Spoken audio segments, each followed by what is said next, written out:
Kapalaran ng Scorpio ngayong araw ng April 9, Scorpio. Sinasabi po dito na ating tarot card Scorpio na mainitin daw po ang inyo pong ulo. Sinasabi rin po dito na maaring may tao kasi na parang hindi nagiging honest sa inyo. Parang niloloko daw po kayo. Sinasabi rin po dito na maging aware ka daw po dito.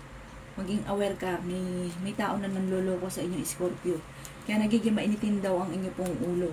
Sinasabi rin po dito na planuhin mabuti at parang may maiisip ka rin kung paano ka magiging matagumpay. May misteryo na darating sa buhay ninyo. Sinasabi rin po dito na maaring may isang tao na parang lagi kang kinukulit na naiinis ka.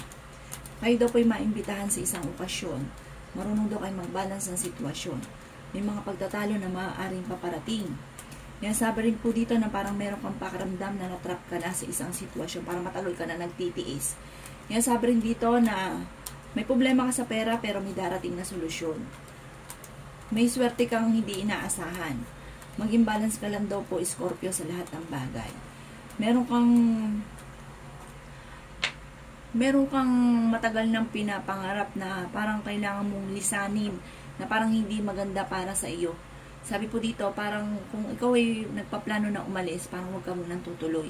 Kaya sabi rin po dito na parang meron kang madidiscover. Parang sa sarili mo, meron kang madidiscover.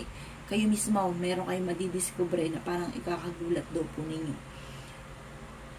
Ang inyo pong lucky color ay red at ang lucky number po ninyo Scorpio ay nagsisimula sa number 1, ganoon din po ang 11, ganoon din po ang number 23, 16, 40, at 45. Good luck po!